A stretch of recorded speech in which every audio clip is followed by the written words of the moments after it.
Hello YouTube, RetroGamingTV5 here. I just wanted to say thank you for tuning in to my second video, completely dedicated to retro gaming reviews as well as Let's Plays. Those Let's Plays will be coming in the future. Probably I'll have to use some emulators, but that's a different story I'm not going to get into now.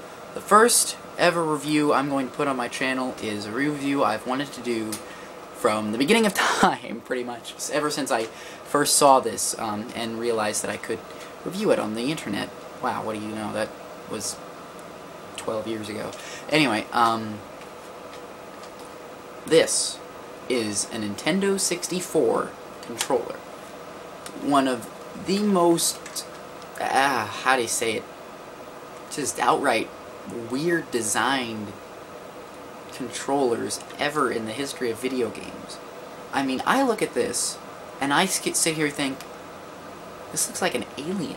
It's like an alien. Yeah, I'm gonna kill you. This looks like an alien, basically. And that's when I first thought about it. I first thought that this was a toy. I didn't think this was a game controller. I thought this was a legitimate toy when I first saw it. And when I hold it in my hand, a lot of people do this thing where they hold it like this. They hold it kind of like this, and they hold and play the game like this. I don't know how people manage to do that. I mean, that's one of the things I can never do. I cannot control at all the controller if I'm doing that. Sure, it makes it easier if you're playing FPS games to press the Z button if you're going to shoot. Like, for example, some of the games I have here, like Duke Nukem 64, James Bond, and of course my personal favorite, Doom 64. These games are great if you're pretty good with them. But if you're playing a game like, say, oh, I don't know, NHL 99, or for crying out loud, Mario Kart, it's just not going to work well. I play racing games a lot. I'm a big racing fan.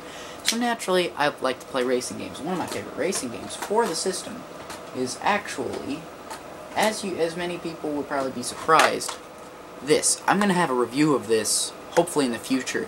But this game is not that bad. But let me tell you something. If you try and hold the controller like this while playing this, it's almost impossible. I don't know how people manage to do it. I just can't figure out a decent way to play this game while holding the controller like this. So naturally, I always extend my thumb around and play the controller like that. It's just a lot easier. I mean, sure, it kind of stretches out your hand, but in retrospect, I mean, that's how all controllers are supposed to feel, right? I mean, look at a PlayStation 1 or 2 controller, or maybe even the 3 controller. Even the Xbox 360 controller has that kind of feel where you hold it like a controller.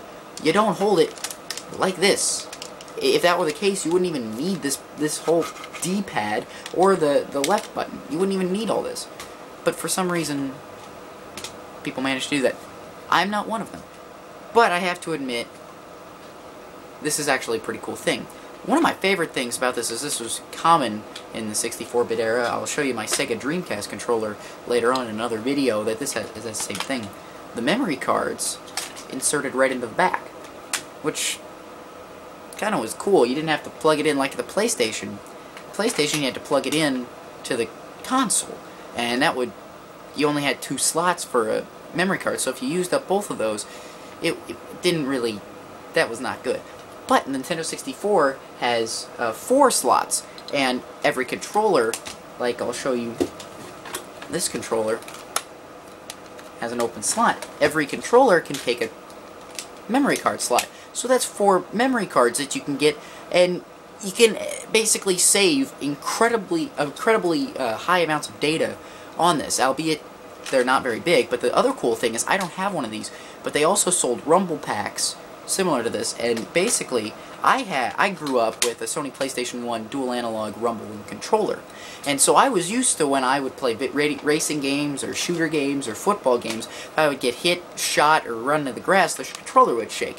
And I can get that same thing for both for this Nintendo 64, which is what I really like. Plus, I'm pretty sure it serves as a memory card, which I have to admit is pretty awesome if you think about it. A lot of people give the Nintendo 64 controller a lot of scrutiny, saying that its poor design is just terrible. They prefer to feel Sega Saturn or something, or Sega Dreamcast, for example, or the PlayStation 1. But I have to admit, this isn't bad. It's got a lot of buttons allowing games to pretty much allow you to do a lot. Like I said, one of my favorite games is Doom 64, but easily my second favorite is Duke Nukem 64. Everyone says, oh, this game is so toned down. I don't care if it's toned down. The controls are fantastic for this. I can pretty much make Duke move in whatever way I want to. It's just, the controller works well for certain games, like I have in my Nintendo 64 now, Super Mario 64, and if I'll take that out, I mean, it's okay. You don't hardly use the D-pad at all when playing. You don't even use the D-pad at all while playing Super Mario. All you need is the analog stick and the B and A buttons. That's all you need, and a start button. You can change the camera angles with this, and I kind of actually honestly forget what the L and R buttons do, but that's not the point. This game was made for this controller. A lot of other games, however, were not like that. They were made specifically for different consoles, and they had to adjust the controls to fit this controller. One of my major annoyances is with this game I've got here, and it is literally, I gotta do a review on this. It is just, people say it's good. I've read reviews for it. God, I can't figure out what the heck I'm doing on this chopper attack. What? The controls for this are just awful.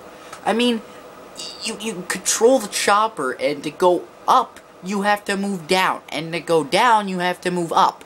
And even that, the chopper doesn't even barely respond well to this analog stick. You have better, and the D-pad doesn't do anything. I don't even understand why they even made this game. It's so bland. I mean, sure, once you get past the first level and figure out what you're doing, it's probably easy, but I mean, with this controls, just, it's not a good combination. That's why I highly don't recommend it. And another complaint that I really have about the controller here, as well as gameplay of another one, is this one, Pokemon Stadium. Sure, it's one of the best games ever. It's one of the best games for the Nintendo 64, but the problem with it is a lot of little kids who are probably playing this game don't understand the concept of having to hold down the A button and then pressing a different button on the C stick in order to choose what move or what Pokemon you're going to select. It's just, you know, it doesn't make... I feel like they could have done a much easier job of maybe hitting A, B, or maybe hitting just 1, 2, or 3, these C stick buttons. You didn't have to hold down one and hit another one. It just makes it incredibly confusing. I mean, I love the game. The game is great. The game is an all-time classic. But, you know, it just could have been done better. And with that controller, I mean, because a lot of games are done well because they require a lot of controls that are easy to get to and are easy to navigate. But this one but some games are just not well done for the Nintendo 64 at all.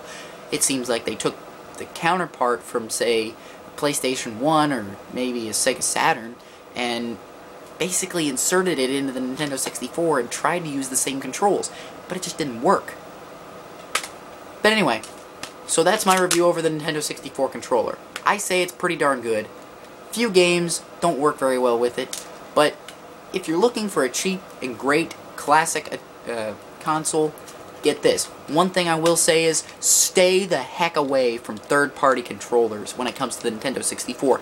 They feel weird, they just don't work as well, and all around they look even worse than this.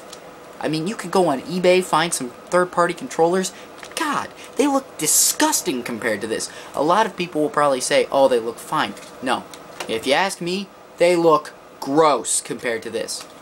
Anyway, that is my Nintendo 64 review. Thank you everyone for watching. This has been RetroGamerTV5. I'm Rob, signing off for you for the first time. Thanks for watching my review, and hope to see you again in the next one.